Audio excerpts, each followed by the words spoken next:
Welcome back to another new video in ST Bio. WBSSC Group C Group D 2025 এর দুটো big breaking update দেব। একটা হচ্ছে exam কবে হতে চলেছে, কি খবর রয়েছে। দু নাম্বার হচ্ছে এক্সপিরিয়েন্সের নাম্বার কতজন পাবে এই গ্রুপ সি গ্রুপ ডিতে, অর্থাৎ ফ্রেশারদের জন্য কতগুলো সিট ফাঁকা থাকছে, অর্থাৎ ফ্রেশারদের জন্য কতটা সুযোগ থাকছে সেই নিয়ে আলোচনা করব। তাই ভিডিওটা শেষ পর্যন্ত দেখো, ভালো লাগলে লাইক করে বন্ধুদের শেয়ার করে দিও, চ্যানেলে নতুন হলে চ্যানেলটা সাবস্ক্রাইব করে নিও। দেখো, এক্সাম ডেট নিয়ে প্রথমেই যেটা শোনা যাচ্ছিল যে জানুয়ারি মাসের 18 তারিখ এবং 25 তারিখ এরকম একটা ডেটের গ্রুপ সি 18 তারিখ, গ্রুপ ডি 25শে জানুয়ারি হওয়ার সম্ভাবনা প্রবল রয়েছে। এবং হ্যাঁ, এই ডেটটাইতে প্রবল সম্ভাবনা রয়েছে, কারণ ফেব্রুয়ারি মাসের 1 থেকে কিন্তু মাধ্যমিক পরীক্ষা হবে। গ্রুপ সি গ্রুপ ডির পরীক্ষাগুলো ম্যাক্সিমাম স্কুলে হয়, তাহলে করা যাবে না। তারপরে আবার 12-এর পরীক্ষা রয়েছে।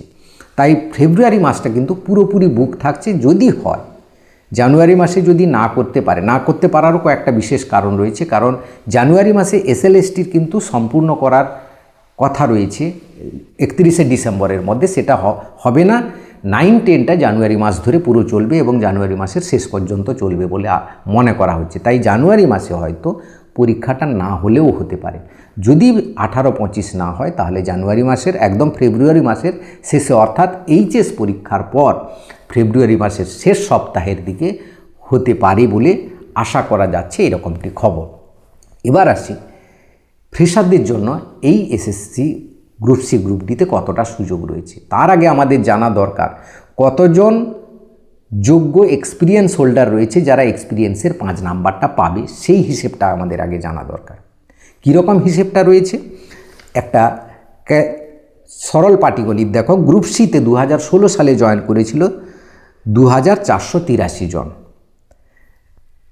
বাদ গেছে কতজন? সবার চাকরি চলে গেছে ঠিকই, কিন্তু অযোগ্য হিসেবে অর্থাৎ দুর্নীতির সঙ্গে যুক্ত হিসাবে বাদ গেছে 1600 জনের, বাদ চলে গেছে। অর্থাৎ এরা আর পরীক্ষাই বসতে পারবে না। তাহলে 2483 থেকে 1600 বাদ দিলে হয় কত? 838 জন গ্রুপ সিতে রয়েছে যারা এক্সপিরিয়েন্সের নাম্বার পেয়ে এখানে আসবে। এখন প্রশ্ন হচ্ছে এক্সপিরিয়েন্সের যে 5 নাম্বার এরা কি পাবে? কারণ পুরো প্যানেলটা বাতিল হয়ে গেছে। সেটা ডিপেন্ড করছে এসএলএসটির মামলাটা কোন দিকে গড়ায় তার উপর।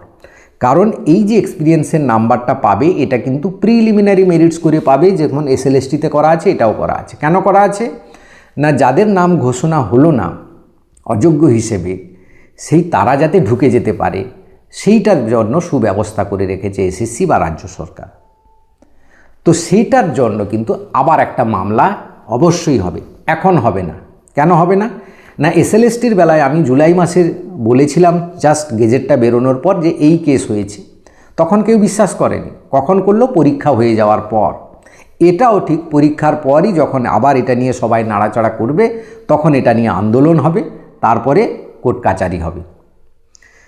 এবার দেখো গ্রুপ ডিতে আসি আমি। গ্রুপ ডিতে 2016 সালে জয়েন করেছিল 4550 জন। সেখানে বাদ পড়েছে সবাই, কিন্তু অযোগ্য হিসাবে নাম আছে কতজন? 1900 জন। তাহলে 4550 থেকে 1900 বাদ দিলে 2650 জন এখনও রয়ে গেছে যোগ্য হিসেবে। এরা কিন্তু এক্সপিরিয়েন্সের নাম্বার পাবে। সেটা কখন পাবে? যদি এটা নিয়ে মামলা হয়, মামলা না হয় তাহলে পাবে। যদি মামলা হয়ে যায় তাহলে হয়তো আটকাতে পারে। তাই আজ থেকে তোমাদের জাগতে হবে। গ্রুপ সি গ্রুপ ডিতে এরকম একটা বড় কারসাজি আছে। তাহলে গ্রুপ সি গ্রুপ ডি দুটো মিলে কত দাঁড়ালো? 3533 জন যারা এক্সপিরিয়েন্সের নাম্বার পাবে। তাহলে ফ্রেশারদের জন্য কি সুযোগ রইল না, টোটাল সিট আছে 2025-এ 8477টা এখনও পর্যন্ত ডিক্লেয়ার্ড। তার মধ্যে 3533 জন এক্সপিরিয়েন্সের নাম্বার পেয়ে যাবে। যারা ফ্রেশার থেকে 5 নাম্বার পেয়ে যাওয়া মানে যদি সে 60-তে 55 পায় তাহলে 60-তে 60, আউট অফ 60-তে 60 পেয়ে যাবে, অর্থাৎ ফুল কাট অফ চলে যাবে। অর্থাৎ সেই এসএলএসটির মতো একই গিয়ে দাঁড়াবে সেখানে গ্রুপ সি গ্রুপ ডিতে। তাহলে 8477-কে 3533 যারা এক্সপিরিয়েন্সের নাম্বার পাবে যদি বাদ দিয়ে দিই, দাঁড়াচ্ছে কত? 4944টা সিট। এই 4944টা সিট পড়ে আছে, মানে ধরে নাও 5000 সিট পড়ে আছে ফ্রেশারদের জন্য। যেখানে 8 লক্ষ অ্যাপ্লাই করেছে, সেই 8 লক্ষ ফাইট করবে কটা সিটের জন্য? 5,000 সিটের জন্য। তোমাদের কাছ থেকে প্রায় 3,000 সিট, 3,500 সিট কেড়ে নেওয়া হচ্ছে। এই জায়গাটা তোমরা যদি আটকাতে পারো তবেই গিয়ে কিন্তু প্রচুর ফ্রেশার কিন্তু চান্স পাবে। এই জায়গাটা যদি খালি করে দাও তাহলে কিন্তু কাট অফটা অনেক নিচের দিকে নেমে যাবে। এটাও কিন্তু একটা বড় ফ্যাক্টর, কারণ এটা যদি এক্সপিরিয়েন্সের 5 নাম্বার যদি যোগ হয় SLSTর মতো, কাট অফটা এখানে অনেকটা একদম চরম হাইতে থাকবে।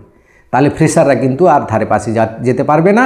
তাই আজ থেকে তোমরা এটা নিয়ে জাগো এবং লয়ারদের সঙ্গে কথা বলো, একটা গ্রুপ তৈরি করো, নাহলে কিন্তু বাঁচার উপায় নেই।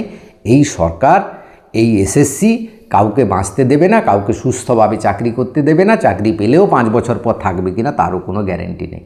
এই ছিল আজকের ভিডিওটা ভালো লাগলে সবাইকে শেয়ার করে দিও। Thank you for watching.